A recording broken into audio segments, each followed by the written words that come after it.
আসসালামু আলাইকুম, স্বাগতম তোমাদের প্রত্যেককে আমাদের আজকের এই ক্লাসে। তো আজকের এই ক্লাসটি হচ্ছে অষ্টম শ্রেণী গণিতের 8.2 অনুশীলনের নমুনা প্রশ্নের 5 নাম্বার প্রশ্নটি। এটি তোমাদের বইয়ে 140 নম্বর পেজে। তো এখানে বলছে যে এটা সৃজনশীল প্রশ্ন। বলছে একটি সামান্তরিকের দুইটি সন্নিহিত বাহু 4 সেন্টিমিটার ও 3 সেন্টিমিটার এবং এদের অন্তর্ভুক্ত কোণ 60 ডিগ্রি। অর্থাৎ তোমাকে দুইটা বাহু দেওয়া আছে এবং একটা কোণ দেওয়া আছে। ঠিক আছে। তো ক নাম্বারে বলছে যে প্রদত্ত তথ্যগুলো চিত্রের মাধ্যমে প্রকাশ করা। খ নাম্বারে বলছে এগুলা দিয়ে একটি সামান্তরিক অঙ্কন করা। এবং গ নাম্বারে বলছে যে সন্নিহিত বাহুদ্বয়ের সমষ্টির সমান কর্ণ বিশিষ্ট একটি বর্গ আঁকো। আচ্ছা, আমরা অ্যাকচুয়ালি আজকের এই মেতে গ নাম্বারটা সমাধান করব। তাই গ নাম্বারটা একটু বুঝাও যে সন্নিহিত বাহুদ্বয়ের অর্থাৎ যে দুইটা বাহু দিয়ে আসছিল, এই যে সন্নিহিত বাহু মানে এই দুইটা বাহু, একটা 4 সেন্টিমিটার বাহু আর একটা 3 সেন্টিমিটার বাহু, দুইটা বাহু এদের সমষ্টি অর্থাৎ তাদের যোগফল, তাহলে 4 আর 3 যোগ করলে হবে 7 সেন্টিমিটার। তো 7 সেন্টিমিটার বিশিষ্ট 7 সেন্টিমিটার সমান কর্ণ বিশিষ্ট একটি বর্গ। অর্থাৎ তুমি একটা বর্গ অঙ্কন করবা, যে বর্গের কর্ণের দৈর্ঘ্য হবে 7 সেন্টিমিটার। বুঝতে পারছো? কর্ণের দৈর্ঘ্য 7 সেন্টিমিটার বিশিষ্ট একটি কর্ণ বিশিষ্ট মানে 7 সেন্টিমিটার বিশিষ্ট একটি কর্ণের একটি বর্গ অঙ্কন করবা। তো আমরা যেহেতু একটা বর্গ অঙ্কন করবো, তো এটা দেখতে কেমন হয় তো দেখো, একটু আমি লিখে রাখছি। দেখো এইটা এখানে দেখো, এই তো এটা আমাদের যে গ নাম্বার প্রশ্নটা।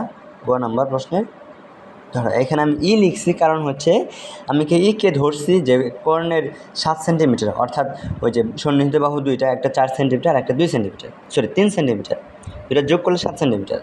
আর এইখানে এই যে এটা হচ্ছে বর্গ।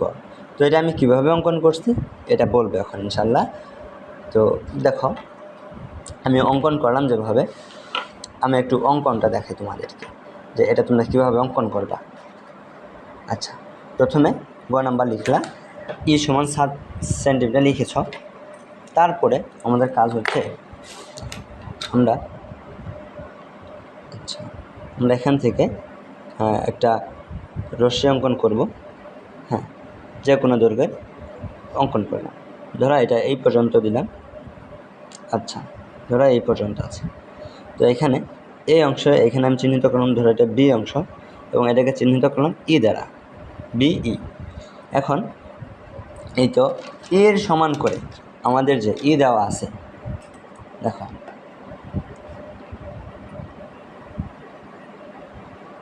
একটা মিনিট সময় দেবো। এই যে আমাদের এর মাপের সমান করে এইখান থেকে 7 সেন্টিমিটার এই পর্যন্ত, এই 7 সেন্টিমিটারকে আমরা এইখান থেকে নেব, বি থেকে ধরে 7 সেন্টিমিটার এই পর্যন্ত আসতে। তো এই অংশের এখানে আমি একটা নাম দেব। তো এটার নাম দেব ডি বিন্দু। ঠিক আছে, ডি বিন্দু। এখন আমি বি বিন্দুতে কিছু কাজ করব। দেখো, তো তোমরা এখানে একটু বুঝো, যেহেতু আমাকে একটি বর্গ অঙ্কন করতে হবে এবং বর্গের জন্য আমাকে কর্ণ দেওয়া আছে। একটু দেখো তো, বুঝো তো। ধরো এইটা যদি তোমার আমাদের একটা বর্গ হয়, ধরো এটা একটা বর্গ। এটা বর্গ কেমন থাকে? এরকম থেকে অনেকটাই। দেখো, যার সবগুলা বাহু এবং সবগুলো বাহু সমান বর্গ। তো বর্গ এই যে এই বাহুটা এবং এই বাহুটা, এই দুইটা বাহুকে বলে সন্নিহিত বাহু। এবং এই সন্নিহিত বাহুদ্বয় থাকে, একটা বর্গের সন্নিহিত বাহুদ্বয়ের মধ্যবর্তী কোণ থাকে 90 ডিগ্রি। অর্থাৎ এই দুইটা বাহুর মধ্যবর্তী কোণ, এইটুকু কোণ হচ্ছে 90 ডিগ্রি। কারণ আমরা জানি কর্ণ হচ্ছে বর্গের ঠিক এই যে সন্নিহিত বাহুর মধ্যবর্তী একটা রেখা, এইটা হচ্ছে কর্ণ। তাহলে কর্ণটা কিন্তু এই সন্নিহিত বাহু দুইটাকে ঠিক মাঝ বরাবর ভাগ করলো। যেহেতু দুটি সন্নিহিত বাহুর মধ্যবর্তী কোণ থাকে 90 ডিগ্রি, এবং কর্ণটি যদি দুটি মধ্যবর্তী কোণকে সমান ভাগে ভাগ করে, তাহলে এই পাশের অংশটুকু কোণ হবে আমাদের 45 ডিগ্রি এবং নিচের টুকু কোণ হবে 45 ডিগ্রি। তাহলে দুইটা 45 ডিগ্রি মিলিত হয়ে আমাদের 90 ডিগ্রি হবে। বুঝো তো? বর্গের ক্ষেত্রে তোমরা কিন্তু তাকে বুঝো, বর্গের ক্ষেত্রে কর্ণের দুই পাশে দুইটা বাহু থাকে এবং মাঝখান থেকে কর্ণ। তো আমরা যদি এইখানে বিডিকে কর্ণ ধরি, যেহেতু আমি বর্গ অঙ্কন করব, তো বর্গের জন্য কর্ণ দেওয়া আছে। তো বিডিকে আমরা কর্ণ ধরলাম। কর্ণ ধরলে বিডির এক পাশে থাকবে একটা বাহু, আরেক পাশে এই পাশে থাকবে একটা বাহু। কারণ দেখো, কর্ণের এটা কর্ণের এই পাশে একটা বাহু, এই পাশে একটা বাহু, তাই না? তাহলে এবং কোণের পাশের যে বাহুটা এদের মধ্যবর্তী কোণ থাকে 45 ডিগ্রি, ঠিক আছে, 45 ডিগ্রি। তো এখানে আমি 45 ডিগ্রি অঙ্কন করব। কীভাবে করব এটা দেখো, এটা হচ্ছে গুরুত্বপূর্ণ। দেখো, তুমি প্রথমে বি বিন্দুতে রাখলা, দেখে যে কোনো একটা দৈর্ঘ্য নিলা, নিয়ে হ্যাঁ কম্পাসে নিয়ে যে কোনো দৈর্ঘ্য নিয়ে তুমি এইভাবে একটা কম্পাস অঙ্কন করলা, ঠিক আছে। এবং সেম দৈর্ঘ্য রাখবা, সেম দৈর্ঘ্য এই অংশ রেখে তুমি এইখানে সামান্য একটা দিবা, খুবই ছোটো করে। আবার সেম দৈর্ঘ্য রেখে এখানে মানে কাটা কম্পাস রেখে তুমি আরেকটা দাগ দিবা, এবং ওই সেম দৈর্ঘ্য রেখে এইখানে রেখে উপরে একটা দাঁড়িয়ে দিবা, ঠিক আছে। এবং তারপর এই যে এই অংশে যে তুমি চিহ্নিত করছিলে এখানে রেখে উপরে আরেকটা দাঁড়িয়ে দিবা। তো দেখো, উপরে যে দুইটা বিন্দু মিলিত হলো, এই দুইটা বিন্দুকে তুমি এখন যোগ করে দিবা। যোগ করবা কীভাবে? এই যে নিচের এই অংশ দ্বারা এটাকে যোগ করে দিবা, এইখান থেকে এটাকে আমরা যোগ করে দিলাম, ঠিক আছে। তো যোগ করার পরে ধরো এটাকে আমরা আরও বর্ধিত করতে পারতাম। যোগ করার পরে দেখো, এই বিডি রেখা এবং এই বি থেকে আরেকটা রেখা, অর্থাৎ এই দুইটা রেখা যে পরস্পর খাড়াভাবে হইল না, একটা এই বরাবর আর একটা এই বরাবর, অর্থাৎ কি খাড়া বরাবর, মানে খাড়া। তো এরকম হলে এদের মধ্যবর্তী কোণ থাকে 90 ডিগ্রি, বুঝছো? তো মধ্যবর্তী কোণ 90, কিন্তু আমার তো এখানে কোণ লাগবে 90 না। এই যে একটা বর্গের জন্য কোণ লাগে কত? কোণের এই পাশে কোণ থাকে কত? 45, তাই না? তো আমার লাগবে 45। তো 45কে আমি অঙ্কন করবো কীভাবে? দেখো, যেহেতু এতটুকু 90 আছে, তো এদের অর্ধেক হলেই তো 45। তো এটাকে আমরা এইভাবে অঙ্কন করবো। দেখো, এই যে এইখানে তুমি কাটা কম্পাস রাখবা, অর্ধেকের চেয়ে একটু বেশি, ধরো এইটুকু নিলা, হ্যাঁ, নিয়ে তুমি এই পাশে একটা এইভাবে অঙ্কন করলা, চাপ দিলা, বৃত্তচাপ অঙ্কন করলা একটা, এবং এইখানে রাখবা, এইখানে এই যে এই পয়েন্টে রেখে তুমি আরেকটি বৃত্তচাপ অঙ্কন করবে এখানে। তাহলে বৃত্তচাপ যে জায়গায় মিলিত হলো, ঠিক, হ্যাঁ, এখন এই দুটাকে এইভাবে যোগ করে দিবা। দাঁড়াও, এখানে ধরে এইভাবে যোগ করে দিলা, ঠিক আছে, ঠিক আছে। যোগ করে দিলে যেটা পাইলা তুমি এটাকে এফ দ্বারা চিহ্নিত করলা, অর্থাৎ বি এফ, ঠিক আছে। আচ্ছা, এখন দেখো, তুমি বি এফ চিহ্নিত করলা। তাহলে আমাদের হচ্ছে এখন আরেকটি কাজ করতে হবে, সেটা হচ্ছে ডি বিন্দু থেকে। দেখো, ডি বিন্দু থেকে তাহলে আমাদের এইটুকু অংশ, এই যে বিডি রেখা এবং বিএফ রেখা, এই দুইটা রেখার মধ্যবর্তী যে কোণ পাইলাম, এই দুইটা রেখার মধ্যবর্তী কোণ হলো আমাদের 45 ডিগ্রি, বুঝছো? এখন আমরা ডি বিন্দুতে আরেকটা 45 ডিগ্রি কোণ অঙ্কন করব। এটা কিভাবে করব? দেখো, এই তো এখানে কাটা কম্পাস রেখে এই যে এই সমান করে, এই এতটুকু সমান করে মাপ নিয়ে আমরা ডি বিন্দুতে রাখবো, রেখে ঠিক এইখান থেকে আমরা ওই মাপে বৃত্তচাপ অঙ্কন করব। আবার এই যে এই অংশ থেকে এইটুকু পর্যন্ত নেব, এইটুকু, কারণ এইটুকু হচ্ছে আমাদের 45 ডিগ্রি, এইটুকু দেখছ, এইটুকু। তো এইটুকু নিয়ে এই যে এইখানে ধরবো, ধরে এই যে এখানে একটা বৃত্তচাপ নেব। তো যেই বিন্দুতে সেট করলো, এই দুটাকে আমরা আবার যোগ করে দেব। এই যে ডি বিন্দু থেকে এই দুটো যোগ করে দেব। এটা হচ্ছে, এই তো আমাদের ডি বিন্দু থেকে যোগ করে দিলাম। যোগ করলে এইখানে যে রশিটা পাইলাম, এটাকে আমরা জি বিন্দু ধরলাম, এটা জি বিন্দু, জি। আচ্ছা, এখন আমাদের যেইটুকু অঙ্কন হয়ে গেল, এই তাহলে বিএফ এবং ডিজি এটা যে একটা বিন্দুতে সেট করলো, এই বিন্দুকে ধরে আমরা এ বিন্দু, ঠিক আছে। তো এখন আমি এ থেকে বি, অর্থাৎ বি এ এতটুকু সমান দৈর্ঘ্য নেব। কেন নেব? কারণ আমরা জানি যেহেতু আমরা একটা বর্গ অঙ্কন করব, বর্গের 4 বাহুর দৈর্ঘ্য সমান। তাহলে আমরা বর্গের, এটা হচ্ছে কর্ণ, বিডি হচ্ছে কর্ণ, বিএ হচ্ছে একটা বাহু, এডি হচ্ছে আরেকটা বাহু, তাহলে 2টা বাহু। তাহলে আমাদের আরও 2টা বাহু লাগবে, ওই 2টা বাহু আমরা এই পাশে অঙ্কন করব। বিতে চাঁদা কম্পাস বসিয়ে এ বিন্দু কি এই পাশে, তাই না? এ বিন্দু ঠিক বিপরীত পাশে আমরা একটি বৃত্তচাপ অঙ্কন করব, ধরো এই তো বৃত্তচাপ। আবার ঠিক একই মাপ রেখে ডি বিন্দুতে কম্পাস রেখে আরেকটি বৃত্তচাপ অঙ্কন করব, ঠিক আছে। এখন এই বৃত্তচাপ দুটিকে যোগ করে দেব। বৃত্তচাপ দুটি যেই বিন্দুতে মিলিত হলে ওই বিন্দুকে আমরা ধরবো সি বিন্দু। এখন সি বিন্দুকে এই যে বি সি এই দুইটাকে যোগ করবো। দেখো এই যে বি এবং সি বিন্দু আমি যোগ করে দেব, যোগ করলাম। আবার এই পাশে ঠিক একইভাবে ডি এবং সি বিন্দু অর্থাৎ সিডি এইটাকেও আমি যোগ করে দেবো। তো যোগ করার পর আমাদের এটা হয়ে গেল বর্গ।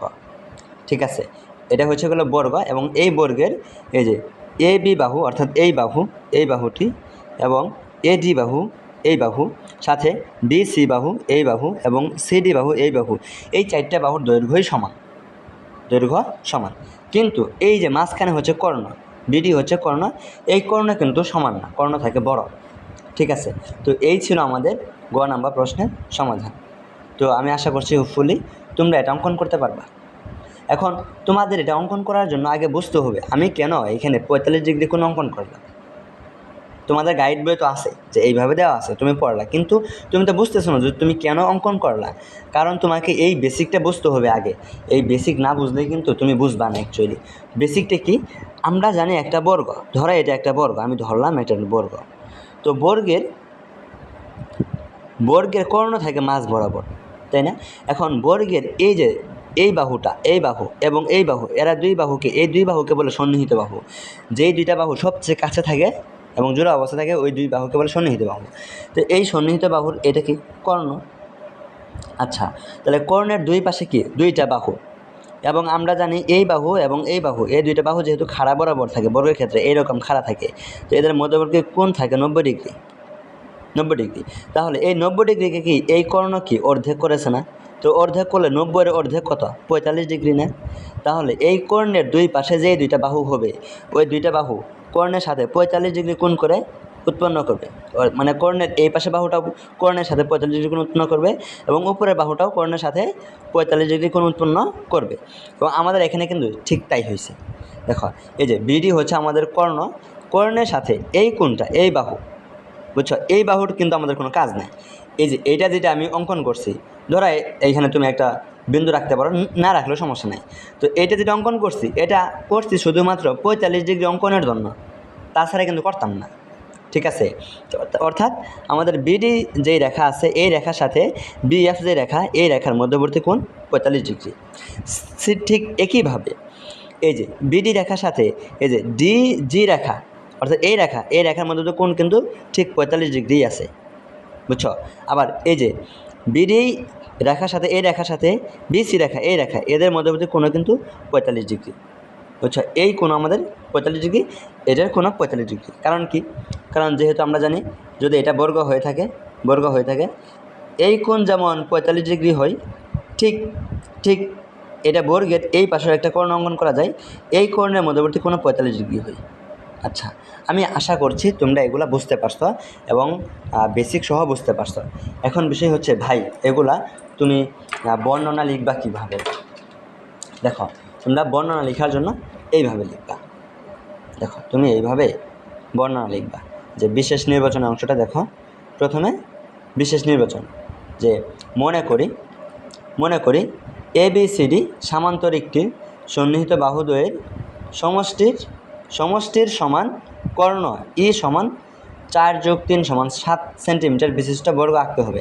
অ্যাকচুয়ালি তোমাদের হয়তো বিশেষ নির্বাচনটা একটু কঠিন মনে হতেছে, তাই না? তো ABCD সামান্তরিক আমি কেন বলছি, কারণ খ নাম্বারে কিন্তু তুমি একটু সামান্তরিক অঙ্কন করতে বলছিল। হ্যাঁ, তুমি যদি এইভাবে বলো যে উদ্দীপকের সামান্তরিকটির সন্নিহিত বাহুদের সমষ্টি সমান 7 সেন্টিমিটার বিশিষ্ট বর্গ আঁকতে হবে, এবং 7 সেন্টিমিটার কী সেটা কর্ণ, মানে 7 সেন্টিমিটার কর্ণ বিশিষ্ট একটি বর্গ অঙ্কন করতে হবে। তো ঠিক আছে, তোমরা একটু দেখে নিও। পরে দেখো যে অঙ্কনের বিবরণ, এটা খুব সহজ করে লিখেছি ইনশাল্লাহ। তো দেখো যে অঙ্কনের বিবরণের ক্ষেত্রে কী লিখবা, যে কোনো রশ্মি বিই হতে ডিবি সমান ই নেই। তো এটা কীভাবে দেখো, এই যে আমি এখানে সরাসরি দেখে দিচ্ছি। যে কোনো রশ্মি বিই যে কোনো রশ্মি, সেখানে ডিবি এইটুকু অংশ সমান ই নেই, অর্থাৎ ডিবি সমান এইটুকু অংশের দৈর্ঘ্য হচ্ছে ই, অর্থাৎ ই সমান কত? 7 সেন্টিমিটার। আচ্ছা, তোমরা হয়তো দেখো না, ডিবি সমান ই নিছি আমি। তারপরে দেখো যে বি ও ডি বিন্দুকে কেন্দ্র করে, আচ্ছা বি ও ডি বিন্দুকে কেন্দ্র করে DEF ও BDG আঁকি। দেখো এই যে বি বিন্দু, আচ্ছা এটা বি বিন্দু এবং ডি বিন্দু, এই দুই বিন্দুকে কেন্দ্র করে প্রথমে বি বিন্দুকে কেন্দ্র করে আমি DBF কোণ, অর্থাৎ এই কোণটা, এই যে এই কোণটা DB আর F এটা অঙ্কন করছি, এবং ডি বিন্দুকে কেন্দ্র করে BDG কোণ, এই জি কোণটা অঙ্কন করছি। তো এটাই ওইখানে লিখছি। আচ্ছা, যে বি ও ডি বিন্দুকে কেন্দ্র করে DBF ও DBG কোণ আঁকি। পরে BF ও DG রেখা পরস্পরকে এ বিন্দুতে সেট করে, এই যে দেখো BF রেখা এবং DG রেখা এই দুইটা রেখা পরস্পরকে এ বিন্দুতে সেট করছে, তাই বলছে। তারপরে দেখো আবার বি ও ডিকে কেন্দ্র করে BA এর সমান ব্যাসার্ধ নিয়ে, অর্থাৎ দেখো এই যে বি বিন্দু এবং ডি বিন্দুকে কেন্দ্র করে BA এইটুকুর মানে একটা বাহুর সমান দৈর্ঘ্য নিয়ে, দৈর্ঘ্য সমান ব্যাসার্ধ নিয়ে, সরি BDকে কেন্দ্র করে BA এর সমান ব্যাসার্ধ নিয়ে, দেখো কী বলছে, এর সমান ব্যাসার্ধ নিয়ে যে পাশে এ আছে তার বিপরীত পাশে দুটি বৃত্তচাপ আঁকি। অর্থাৎ এই যে এ পাশটা, এই পাশের বিপরীত পাশে অর্থাৎ কি সি পাশ, এই পাশে দুইটি বৃত্তচাপ, একটা হচ্ছে এই যে এইভাবে দিয়েছিলাম আর একটা হচ্ছে এইভাবে, অর্থাৎ BA এতটুকুর সমান ব্যাসার্ধ আমি নিয়েছিলাম, নিয়ে এই বি বিন্দুতে প্রথমে বসে একটা বৃত্তচাপ অঙ্কন করছি, আবার ডি বিন্দুতে বসে আর একটি বৃত্তচাপ অঙ্কন করছি। তো যেই বিন্দুতে সেট করছে ওই বিন্দুকে ধরছে সি বিন্দু, তাই না? তো সি বিন্দুকে পরে কী লিখছিলাম যে BC ও CD যোগ করি, তাই না? তো দেখো তারপরে এইখানে আছে যে বি ও ডিকে কেন্দ্র করে BA এর সমান ব্যাসার্ধ নিয়ে যে পাশে এ আছে তার ঠিক তার বিপরীত পাশে দুটি বৃত্তচাপ আঁকি। তারপর দেখো মনে করি বৃত্তচাপ দুটি পরস্পরকে সি বিন্দুতে সেট করে, এখন BC ও DC যোগ করি। আচ্ছা, তাহলে ABCD হবে উদ্দিষ্ট বর্গ, অর্থাৎ দেখো তাহলে আমাদের এই যে এটা যোগ করার পর BC এবং CD যোগ করার পর তো আমাদের একটা বর্গ হয়ে যায়। তো এই বর্গটি হচ্ছে আমাদের মেইন বর্গ বা উদ্দিষ্ট বর্গ, মানে যে বর্গটা আমাদের অঙ্কন করতে বলছিল। এখন এগুলো যে আমি এখানে একটু লিখেছিলাম, তুমি এগুলো লিখো না, হ্যাঁ? তো ঠিক আছে, ধন্যবাদ। আমি আশা করছি তোমরা এই বিষয়গুলো পারবা ইনশাল্লাহ। তো তোমরা যারা আমাদের ক্লাসগুলো করো মেনলি, তো ভাইয়ের জন্য দোয়া করবা। এবং তোমাদের একজনের প্রবলেম ছিল বিধায় আমি এটা শ্যুট করলাম, এবং এখন অলরেডি রাত বাজছে 3:17, বুঝছ? রাত 3:17 বাজে। খুব কষ্ট করে এই ভিডিওটা মেক করলাম, যদিও দিনে একটা সময় ছিল না, একটু চাপের মধ্যে ছিলাম, তারপরেও দিলাম। তো আমার জন্য দোয়া করে এবং আমার এই পেজটিকে ফলো দিয়ে রেখিও। এবং তোমাদের জন্য সত্যি কথা অনেস্টলি যে আমি 8ম শ্রেণীর জন্য বৃত্তি পরীক্ষা এবং বার্ষিক পরীক্ষার জন্য একটা সুন্দর খুবই কম্বিনেশন করে একটা কোর্স লঞ্চ করতেছি, যেটা আমাদের ক্লাস শুরু হবে 15 তারিখ থেকে। তো 15 তারিখে তোমাদের ওরিয়েন্টেশন ক্লাস এবং 16 তারিখে নিয়মিত ক্লাস শুরু হবে ইনশাল্লাহ। তো এখানে তোমরা যুক্ত থাকিও ইনশাল্লাহ। খুব মানে মাত্র 90 দিনে তোমাদের গণিতের এই যাত্রাকে একদম জিরো থেকে প্রো লেভেলে যা কিছু করা লাগে সব কিছু করবে ইনশাল্লাহ। তোমাদের সাপ্তাহিক পরীক্ষা, উইকলি পরীক্ষা এবং মান্থলি পরীক্ষা নিব। পরীক্ষায় যারা ভালো করবা তাদের জন্য আমি চেষ্টা করব সম্মানসূচক কিছু পুরস্কার রাখার জন্য। তো এই আর কি, তোমরা সত্যি বিশ্বাস করো ভাইকে, বিশ্বাস করে একটু মনোবলকে স্থির করে কোর্সে ভর্তি হয়ে যাও। ভর্তি হলে দেখবা কেমন হয় তোমাদের গণিতের যাত্রা, খুবই সুন্দর হবে ইনশাল্লাহ। তো ধন্যবাদ তোমাদের সবাইকে। সবাই ভালো থেকো, সুস্থ থাকো। আল্লাহ হাফেজ।